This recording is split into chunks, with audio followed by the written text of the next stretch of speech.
Anthony Peter Mavunde, mbunge, waziri wa madini.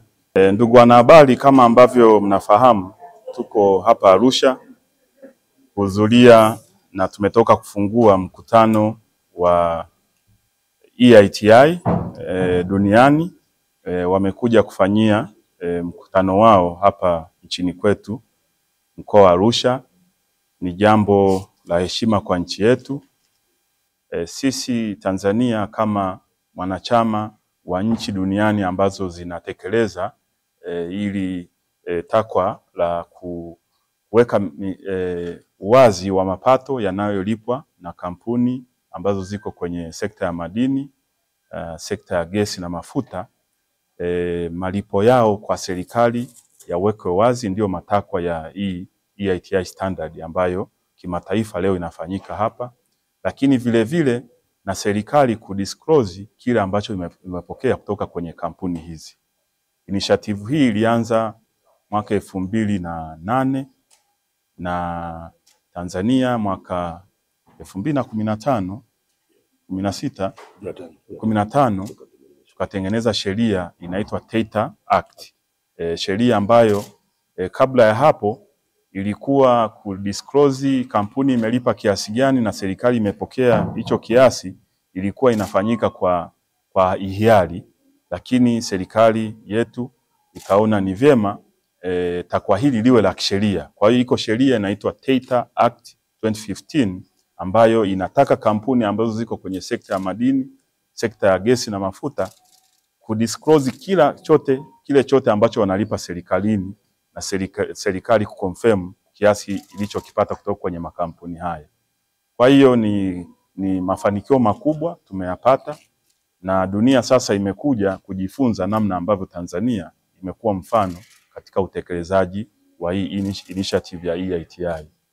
Nimpongeze ndugu yangu kakaangu Mheshimiwa Anthony Peter Mavunde, waziri wa madini, kwa kusimamia vyema maono ya Mheshimiwa Rais ya kuweka uwazi katika usimamizi wa rasilimali za nchi. Lakini tukupongeze pia kwa kazi nzuri ambayo unaifanya ya kumsaidia Mheshimiwa Rais katika eneo ambalo amekuamini kama waziri wa madini. Tunaona mageuzi makubwa kwenye sekta hii chini ya usimamizi wako. Mheshimiwa Waziri, hongera sana. Tumetoa ripoti ya 14 ya uwazi na uwajibikaji ambayo imeonyesha Tanzania inaendelea kufanya vizuri kila mwaka kwenye kuboresha eneo hili la uwazi na uwajibikaji, na hasa katika kuiweka wazi mikataba iliyoingiwa kwenye sekta ya madini na sekta ya nishati, lakini vile vile kuweza kutambua wamiliki wa makampuni mbalimbali ambayo yanafanya kazi kwenye sekta ya uziduaji hapa nchini Tanzania. Imekuwa ni kilio cha wananchi wengi kuweza kufahamu juu ya uwazi kwenye sekta hii. Tanzania hivi sasa ni kati ya nchi ambazo zinafanya vizuri sana, na ndio maana ilikuwa rahisi kuweza kuvutia mkutano huu kuja kufanyika hapa nchini Tanzania, kwa sababu kutoka ripoti ya 13 mpaka 14 viwango vimeendelea kupanda mwaka hadi mwaka. Tafsiri yake ni kwamba katika eneo hili hivi sasa kama nchi tumejizatiti kuhakikisha kwamba tunaweka taarifa zote wazi ili wananchi waweze kufahamu kinachoendelea katika sekta hii ya uziduaji.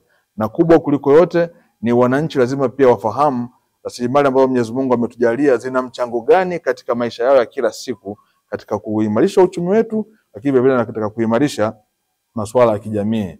Hivyo niendelee kusisitiza tu kwamba sisi kama wizara ambao ndo hasa wasimamizi wakubwa katika eneo hili chini ya mwamvuli wa TEITA hapa Tanzania, tunaendelea kuhakikisha kwamba taarifa zote zinawekwa kwa uwazi ili wananchi wa Tanzania waweze kufahamu kile ambacho kinapatikana kupitia rasilimali ambazo Mwenyezi Mungu ametujalia. Nawashukuruni sana. Taasisi hii kidunia ina wanachama 57.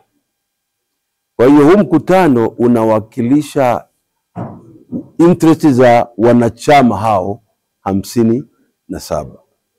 Na nipende kusema tu kwamba tangu Tanzania ijiunge na taasisi hii mwaka 2009, ukweli ni mara ya kwanza leo hii taasisi imekuja kufanya mkutano wake hapa nchini kwetu.